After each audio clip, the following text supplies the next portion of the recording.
It all begins with a word and with light. In the Gospel of John, it begins with a holy hush. In the beginning was the Word, and the Word was God.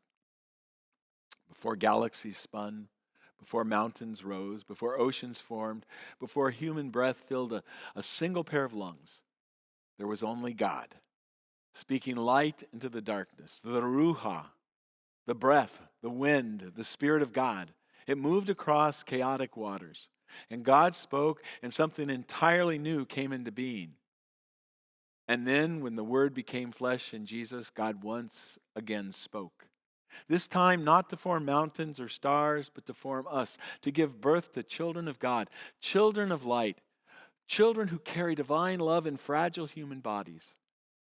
In the Gospel of Luke, it shows us how that Word comes, not in royal robes, not on a throne, but as a babe wrapped in swaddling clothes and laid in a manger.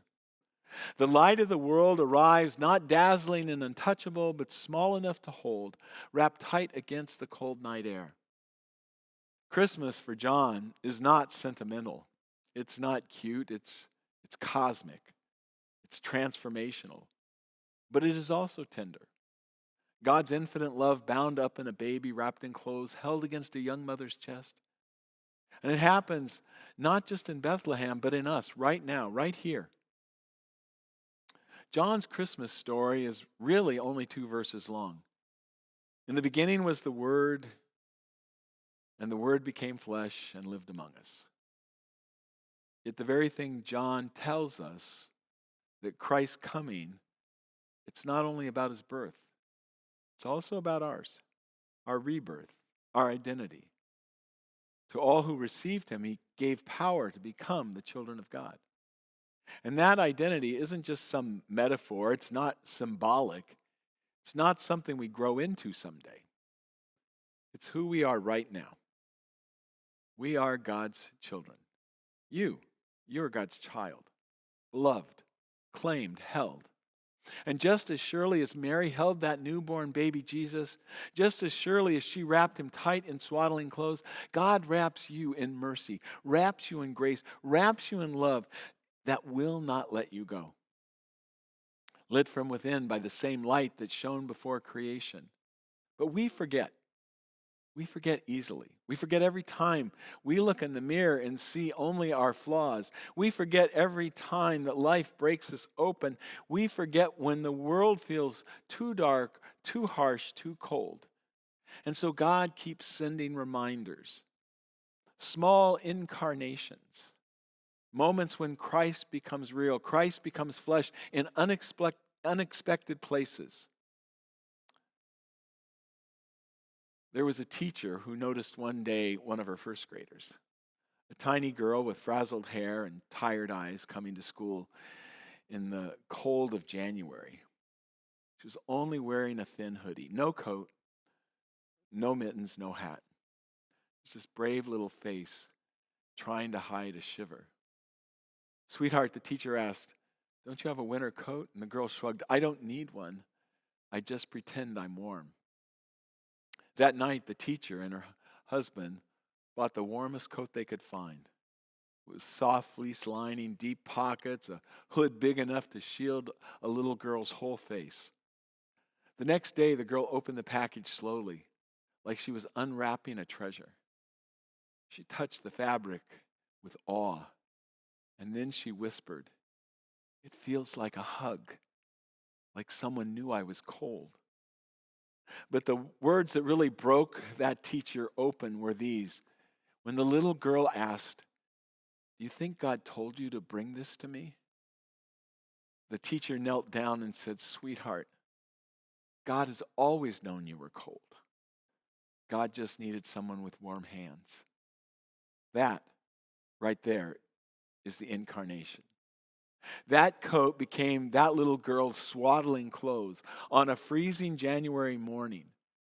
God wrapped a shivering child in warmth, in dignity, and love. That is the Word becoming flesh in a school hallway filled with lost mittens and forgotten lunches. That is Christ living among us in our conduct, our compassion, our courage to see another's needs.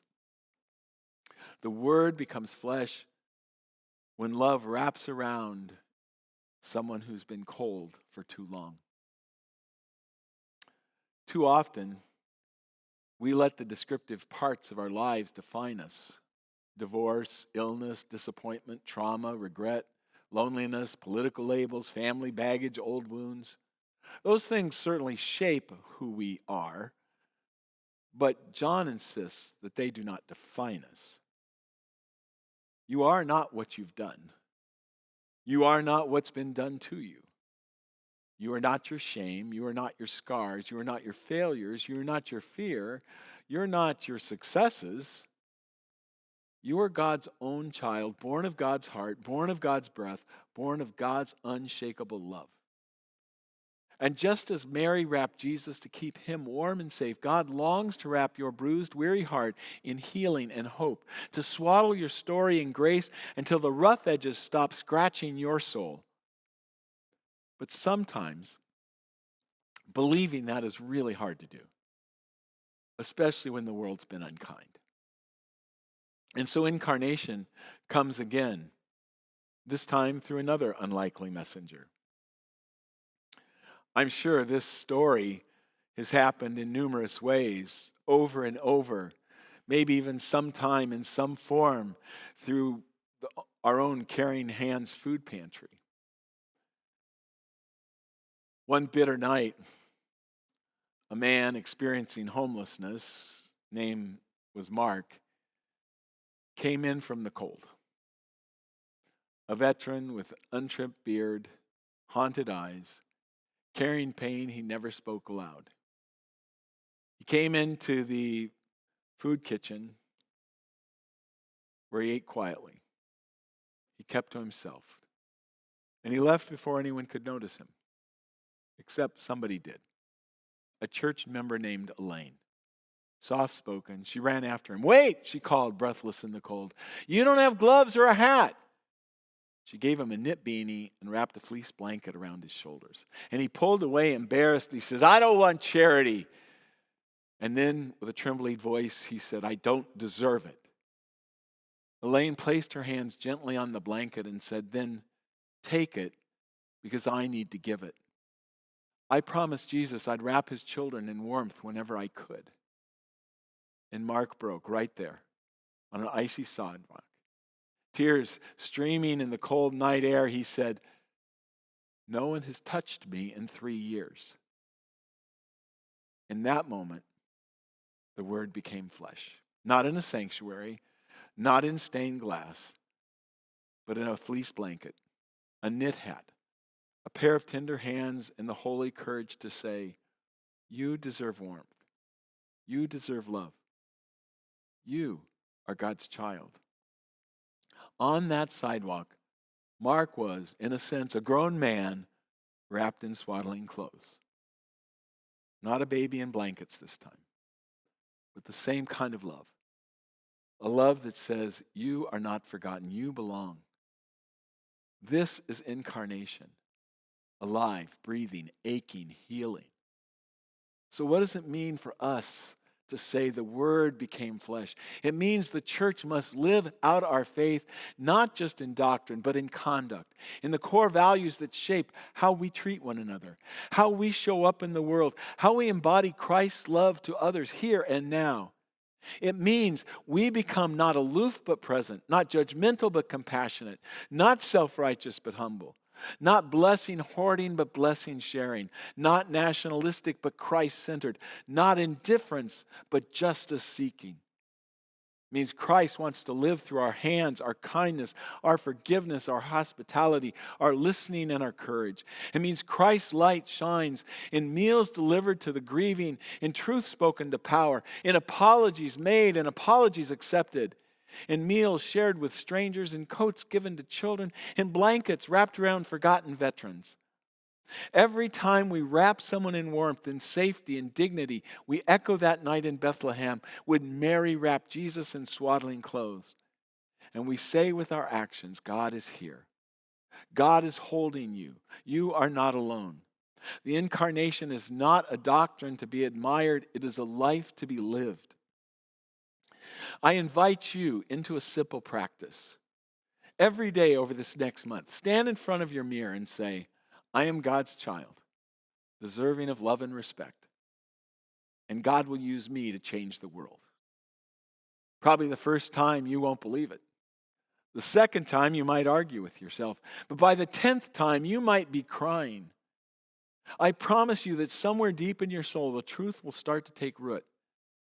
As you say those words, imagine God wrapping you like a newborn, like that newborn Christ child, in swaddling clothes of mercy, binding up your fear, holding your anxiety, keeping your heart warm in a cold world. And when you know who you are, you will know how to live. Christ's love will move through you in real, in ordinary, and in extraordinary ways. To each of us, we are loved and we are cherished children of God. And the light shines in the darkness, and the darkness will not overcome it. Because the light now shines in us, and because Christ is born in us. Because the Word is becoming flesh through our life, our courage, our tenderness, our generosity, our justice, our compassion. And God is still taking on the flesh. God is still stepping into our world. God is still wrapping cold children in coats, lonely veterans in blankets, the ashamed in forgiveness, the anxious in peace, swaddling this hurting world in the resilient warmth of Christ's love. Christ's love through us, through me, through you. So let us go and live this incarnation and be this light and be this love. And may we continue to wrap others as Christ has wrapped us. And let Christ be born in each of us today. Amen.